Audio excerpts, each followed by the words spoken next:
Hey everyone, this is Kevin from thechesswebsite.com. Today, we're in round 12 of our coverage of the 2018 Candidates Tournament. Only have a few rounds left, and today's match is an epic one. Many people have been looking forward to this match for a couple days now as we start to figure out who is going to be in contention. Our competitors, White's going to be played by Karjakin, Black's going to be played by Caruana. The reason this is so important, Karjakin, he won this tournament 2 years ago, went on to face Magnus Carlsen in the 2016 World Championship, took him to tiebreakers. It was a very, very close match. Karjakin did not start this tournament very well. Had first 4 games, had 2 draws, 2 losses.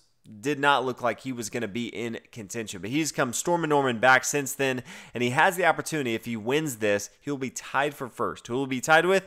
That's right, his competitor he's playing today, Caruana.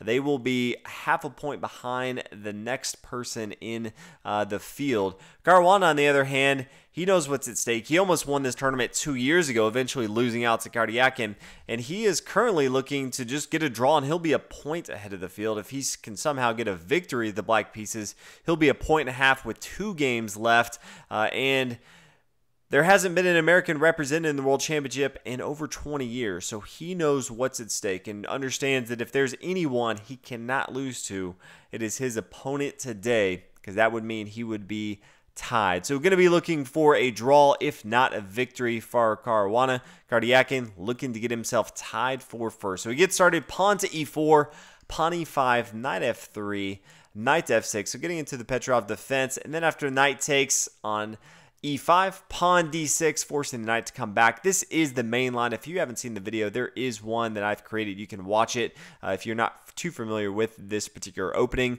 But knight to c3, knight takes on c3, pawn recaptures, and then knight to c6, simple development move. This is one of the more drawish lines that black can go down in one, just the pawn to e4 opening, but as well in the Petrov defense as well.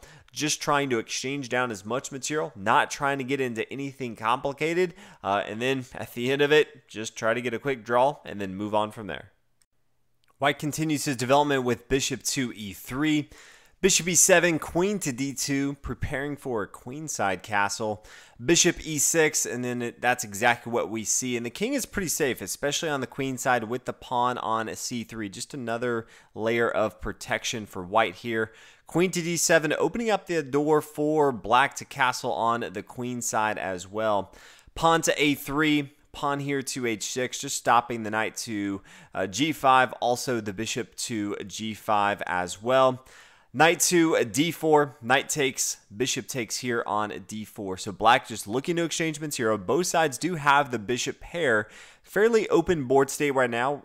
Not clear exactly if it'll stay that way, but bishops definitely do stronger in an open board state. Bishop is now attacking the square here on g7. So we see black play rook to g8. This does signal that if black is going to castle, it is going to be on the queen side of the board, which usually does better for someone who's trying to go for a drawish game. If you castle on opposite sides of the board, usually it's going to be an all-out attack from both sides, throwing everything they can at their opponents, whatever side is castled on, because they don't have to worry about pushing their pawns forward. So for those Fabiano fans, this is definitely the position you want to see. Bishop here to e2, and then pawn to c5. And this is where it gets kind of crazy. From black's point of view, you know he's not going to castle on the king side. It's going to be looking to castle on the queen side. You really are expecting something like queen to c6, attacking the pawn here on g2. Since the bishop, you always want to look at where your opponent just moved and what he's no longer defending. Okay, bishop here to e2, no longer defending this pawn here on g2. So let's get the queen involved into the game. Can castle on the queen side. Has not really pushed any pawns in front of it. Could have also tried just pawn to a6, not really stopping too much, but, you know, do want to stop eventually the bishop coming to b5. Instead, Fabiano decided to get a little bit more aggressive and played pawn to c5. Very sound move, yes, but very, very tricky as far as the trickle-down consequences that come with a move like this, because if he does castle on the queen side, there's a lot of air in front of that king that he's going to have to worry about for the rest of the game. So the bishop comes back to e3, pawn to d5. So continue to push forward, trying to control the center of the board. Pawn to f4, and then castle on the queen side. I would say white definitely has a much safer king.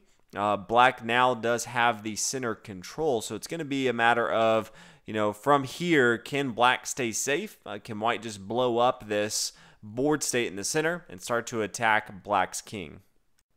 White plays bishop here to f3, starting to attack this center pawn on d5, which does not have any protection from a pawn. E-pawn's gone, and the c-pawn here is already pushed forward. So white, recognizing that all the material from black is now going to have to protect this, starts to maneuver his pieces to both control the center as well as just attack that pawn.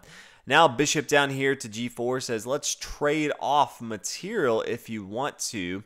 But we see something fairly crazy, at least in my opinion. This bishop takes on d5, says, yeah, I know you're pinning down my bishop to the rook here, but I'm going to go ahead and give you my rook. So we see Fabiano take that, and then after the rook takes, then queen here to c7 was this bishop here being protected by the queen and the rook, and then pawn to c4. So Karjakin is okay with giving up his rook in exchange for a bishop, a pawn, and then now controlling the center of the board. So things got a lot crazier than we were expecting when we first saw the beginning of the game. I thought it might even be a very quick match with a draw, but Karjakin saying, no, that's not what we're doing here. I'm going to give up some material because I think I have a strong attack going.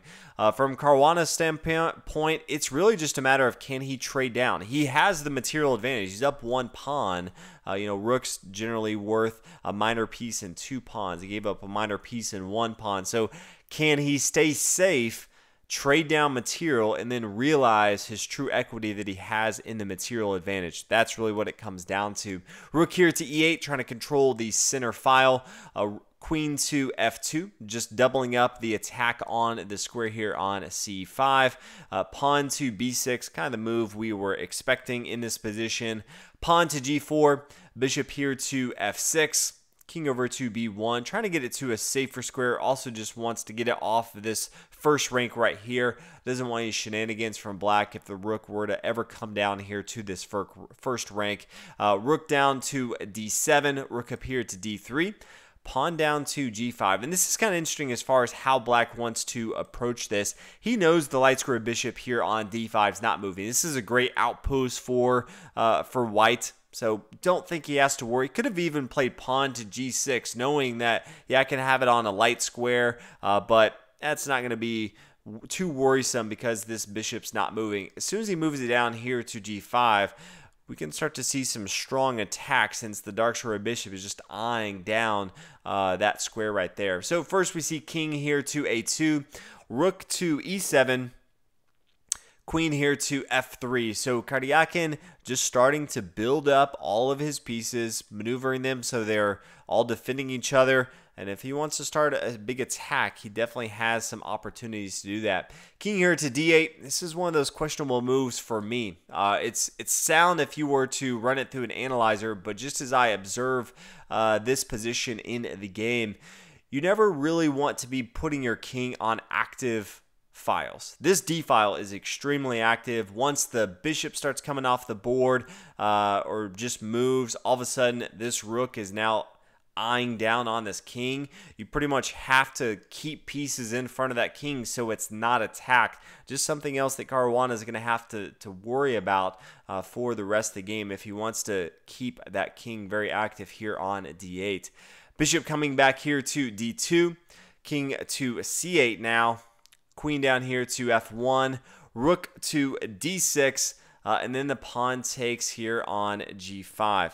And the reason that we see the rook to d6 instead of something like pawn takes on g4, okay, well, the bishop could take. That's eyeing down, attacking the queen here on c7.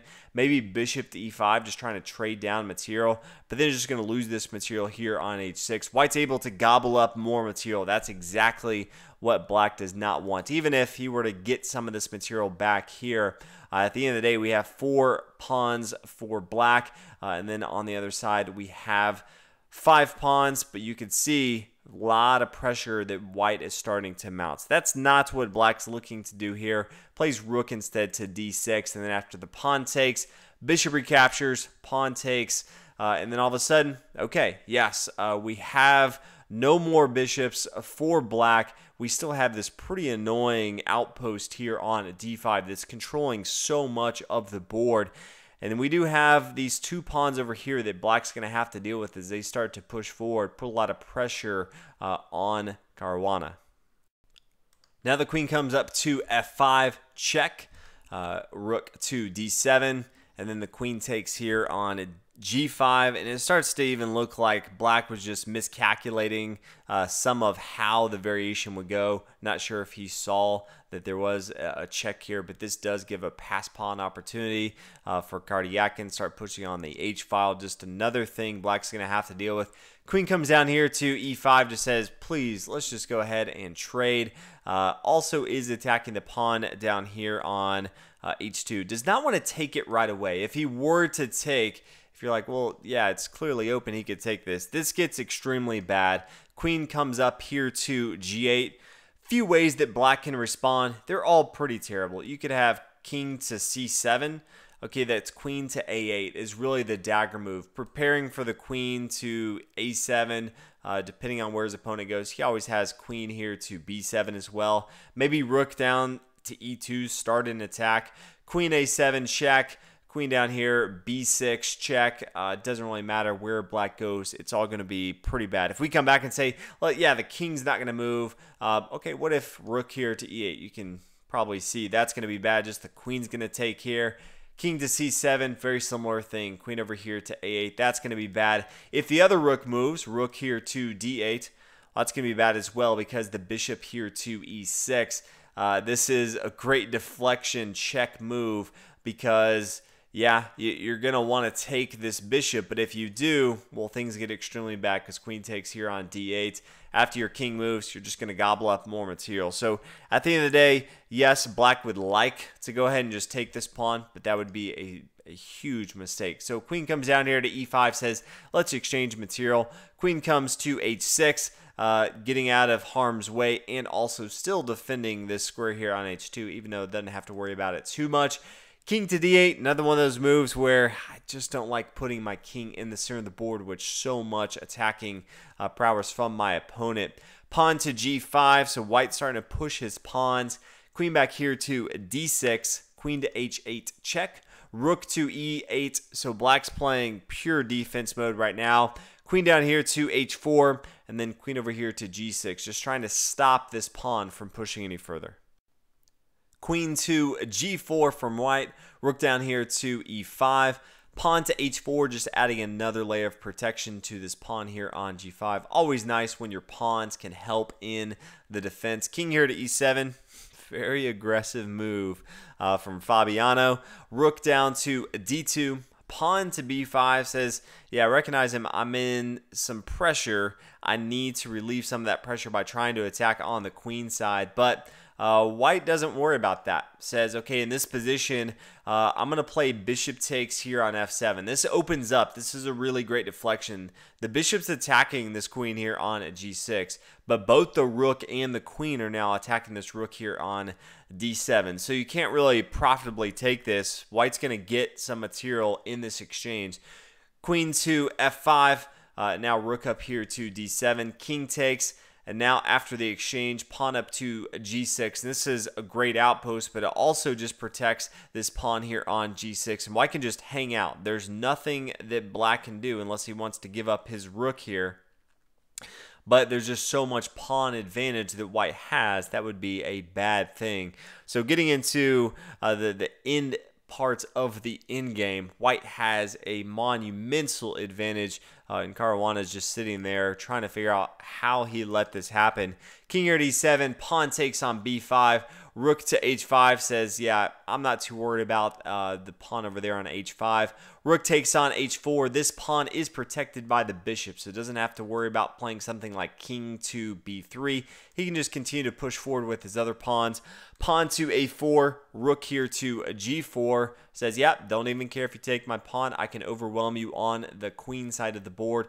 Pawn to a5, pawn up here to a6, solidifying the pawn chain, king to c7, and then after king to b3, we see Fabiano resign. And you could tell that he was just not comfortable throughout the entire match. Every single move, it seemed like it was multiple minutes that he was looking at it. It didn't take him long even. Most players, they have so much preparation for like the first 15, 20 moves. Everything is under 30 seconds because they know exactly what they're doing. It didn't take Fabiano long before he was getting into multiple minutes per moves, and he was like that for the entire game. Karjakin did a fantastic job of continuously pressing his opponent, always attacking, and it really did seem like as soon as that pawn pushed forward here to c5, White just had a relentless attack ongoing, and Black was not able to stop that. So we're going to have some exciting games the next couple days. We do have tomorrow off, and then they come back for round 13 and 14. So we will have coverage of both of those rounds. But both these players that we looked at today are tied for first. A couple players right behind them, a half a point behind. So it is about a 4-player race right now with these two individuals, and my guess it'll be one of them.